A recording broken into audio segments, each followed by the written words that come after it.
Bem-vindos ao primeiro podcast deste canal. O meu nome é Tiago Torres e sou dono da conta Levantar Portugal no Instagram e Telegram. Hoje trago a exposição da obra de José Luís Coelho Monteiro, In Maçonismo Desmascarado, ou breve opúsculo em que, com factos e raciocínios, se prova como o maçonismo é o judaísmo de 1823. Começa então a leitura deste artigo ou deste libreto. Então, expondo este pensamento e, se possível, comentando. Que coisa seja o maçonismo e qual o seu fim? O maçonismo é o judaísmo mascarado debaixo daquele nome. Todos os judeus são, por conseguinte, maçons ou liberais de sua natureza. Muitos indivíduos há que, sem serem judeus, são maçons, pelo motivo que, ao diante, vão ser indicados. Se o maçonismo equivale ao judaísmo, não pode ser outro o fim político dos maçons e judeus que o restabeleceram sem corpo de nação, apesar do anátema que os condenou a viverem, até ao fim dos séculos, errantes e vagabundos por este e entre outras nações, sem pátria, rei, nem lei. E aqui, fecho aspas, e digo um comentário meu, é preciso lembrar que os judeus, durante 2000 anos, foram expulsos por mais de 1000 vezes de 109 países. Continuemos. Sendo o fim político dos pedreiros livres, aos judeus, o restabelecimento da sua nação. O religioso só pode ser o estabelecimento da lei de Moisés, ou lei judaica, e, por consequência, do Templo de Salomão, que simbolicamente a representa. Comprovação do alegado, deduzida de muitos e veementes indícios. O primeiro. Todos os sinais, toques, ritos e cerimónias dos pedreiros livres são judaicos, e até as palavras maçónicas são em língua hebraica, que era e é a dos judeus. Segundo, a histórica alegórica que referem do seu mestre Hiram, ou Adoniram, que o era das obras do Templo de Salomão, é toda extraída da história dos judeus no Testamento Velho. Terceiro, as colunas que apresentam nas suas lojas representam as do templo deste rei. As lojas, o templo e o templo. A lei de Moisés, ou lei judaica. Por isso, tanto o manifesto do Grande Oriente Lusitano contra a loja Regeneração, como os desta contra ele, são datados de Jerusalém. E datados de Jerusalém, ano 5821, que era, há 2 anos, tempo da sua publicação, a era ou data maçónica, que vem a ser 4000 anos antes da vinda de Salvador, e 1821, depois dela. As duas últimas parcelas, reunidas, prefazem a primeira soma, que é justamente a data da criação do mundo, conforme o cômputo de Moisés. Este é o quarto. Passemos para o quinto. O nome de Filhos da Luz, com que se intitulam, e o de Filhos das Trevas, com que nos apelidam, aludem àquela passagem do Evangelho de São João, que diz: In ipso vita erat, et vita erat lux hominum, et lux in tenebris lucet, et tenebra eam non compreenderunt.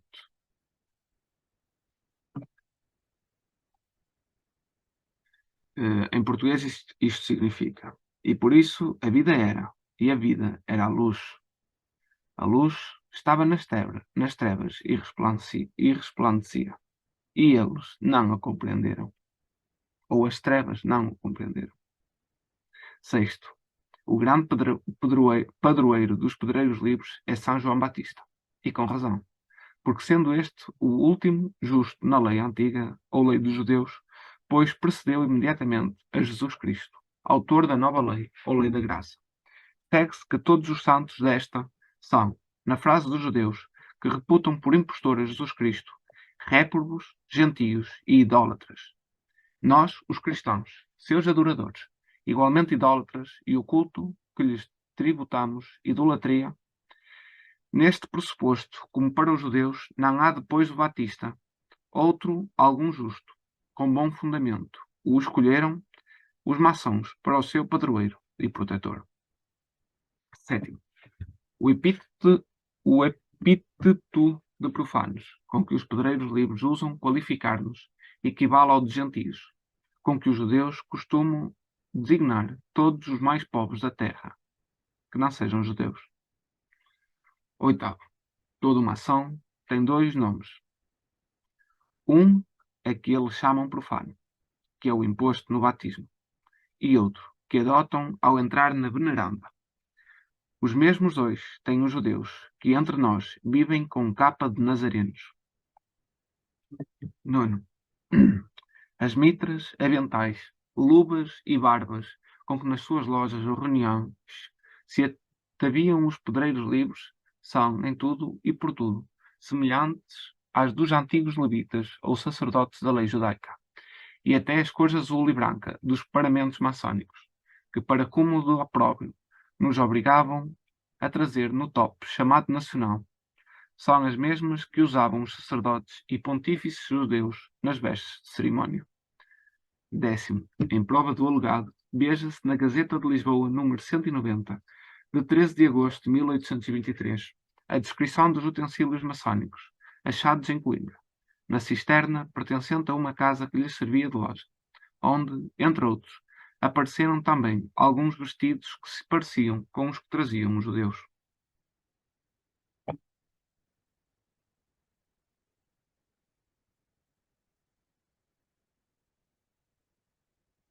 Décimo primeiro, Grande Oriente e orientar-se são palavras muito usuais na maçonaria. E a razão é porque, sendo o fim dos maçons o restabelecer da nação e religião dos judeus, e por conseguinte o Templo de Salomão em Jerusalém, que fica pouco mais ou menos ao oriente da Europa. Claro, se depreende que orientar-se quer dizer, em frase pedreiral, pôr-se em dependência do Oriente ou Jerusalém, e é equivalente a submeter-se à cabeça da sociedade, que tem por fim restabelecer a nação, templo e lei dos judeus, a qual cabeça já foi, e ainda há de ser, segundo eles, Jerusalém, ao oriente da Europa. Aqui interrompo para fazer uma analogia à sociedade tão desejada pelos maçons e pelos judeus. Assim como a cristandade teve como cabeça Cristo e a sua cabeça terrestre, o Papa, também os judeus e os maçons o querem, mas de forma invertida, uma ordem somente deles. E, portanto, os maçons são os cristãos da Igreja, que trabalham pela glória do seu tão desejado reino. E assim, como também os cristãos trabalham para a cristandade e pela cristandade, também os maçons trabalham pelos judeus, que são seus mestres. Continuemos. 12º. Por igual motivo, fazem aos seus adeptos ou novos entrantes estas perguntas. De onde vens? Ao que eles respondem, de Nazaré. Para onde vais? Para Jerusalém. Venho de Nazaré, quer dizer, venho de entre os pagãos e gentios, cultores de Jesus, que em Nazaré viveu. Venho em procura da luz, nas trevas e horrores da noite, que até agora vivia em trevas. Lux in tenebris lucet. Et tenebre eam non comprenderum. Vou para Jerusalém, isto é, vou abraçar a causa dos judeus, identificar-me com eles, trabalhar em os engrandecer e em contrastar a maldição do Evangelho que os condena a viver vagamundos enquanto existir o mundo. 13º. Na profissão da medicina há muitos maçons, porque herdaram dos médicos antigos, que pela maior parte eram judeus únicos, que a exerciam por ser desprezado. O espírito rabínico que hoje esses ostentam com o nome de maçonismo. 14º.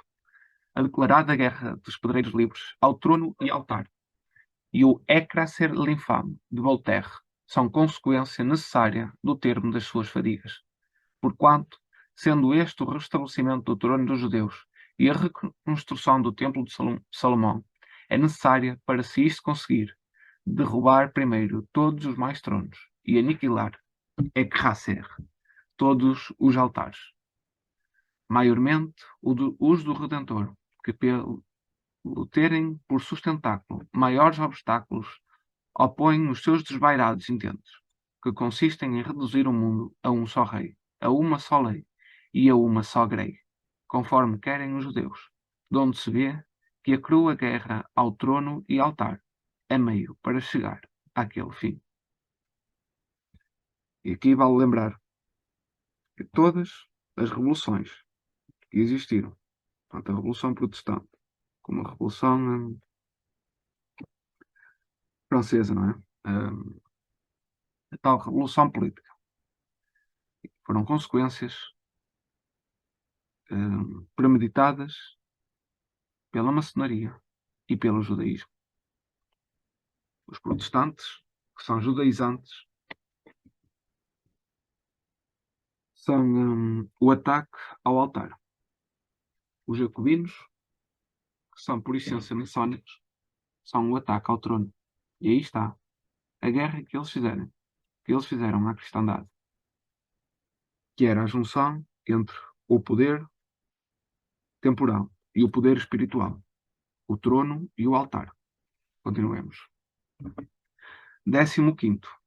Um dos primeiros projetos das cortes portuguesas em que o maçonismo predominava com absoluto império foi, como todos sabem, o mandar vir os judeus da Holanda para residirem entre nós, e como podia deixar de ser assim, à vista do termo das suas diligências. 16º. O costume de os pedreiros livres se auxiliarem mutuamente com a exclusão dos profanos é análogo ao dos judeus, os quais haviam não se de guardar fé aos infiéis, e só sim uns aos outros. 17º. A todos os seus escritos e outros objetos correlativos costumam os maçons dar o nome de peças de arquitetura, e com razão, porque tudo são matérias para ir pouco a pouco arquitetando o grande edifício do Templo de Salomão, em alegoria e em realidade, para gradualmente ir dispondo as coisas de maneira que venha, afinal, a reduzir-se tudo a um só rebanho e um só pastor, que pretendem os judeus, mas com tal que esse rebanho sejam eles, e o pastor, o Messias que ainda esperam.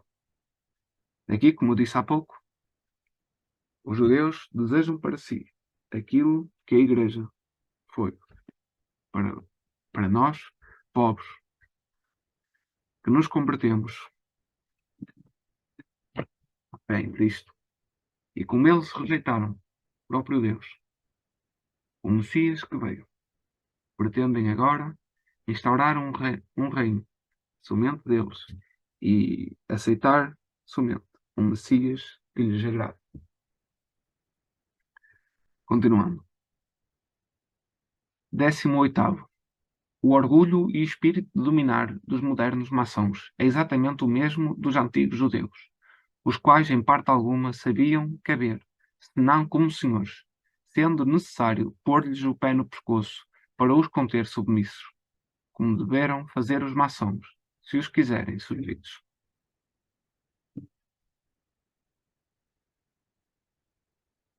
19º. A expedição de Bonaparte ao Egito não foi mais que uma expedição maçónica, com o intento de se apoderar de Jerusalém para a cabeça do Império Maçónico. 20º.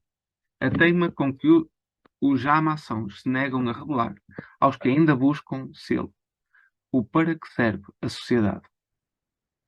É justa e necessária a seu modo, pois que do contrário não haveria profano, que, sabendo de antemão, quisesse bandear-se com os judeus, ainda mesmo levado de esperança de chegar a Rosa Cruz, que é o engodo com que os maçons judeus iludem os não-judeus. 21º. O número 13 é simbólico entre os pedreiros livres, porque alude às 13 tribos dos israelitas. Por essa razão, 13 são os principais e sumos chefes da maçonaria em todo o globo, derramados pelos diversos reinos e províncias dele. E tais são, entre outros, Benjamim, Constant e Jeremias Brentan, os quais até os nomes Benjamim e Jeremias declaram por judeus.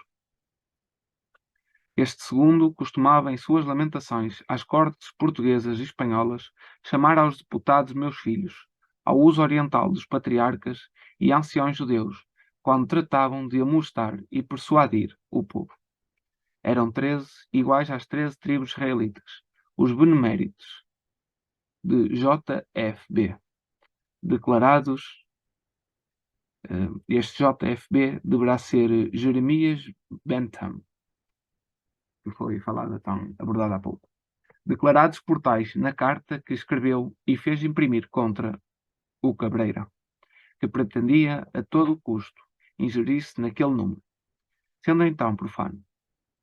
Em 13 províncias, como as 13 dos judeus, dividiram as nossas cortes o território de Portugal. 13 eram as voltas ou pontas do laço nacional. 13 pobres mandaram os pedreiros livres do Porto assentar nos 3 degraus em que pousavam as colunas, e ataúde que figurava conter os veneráveis restos do venerável chefe dos patifes.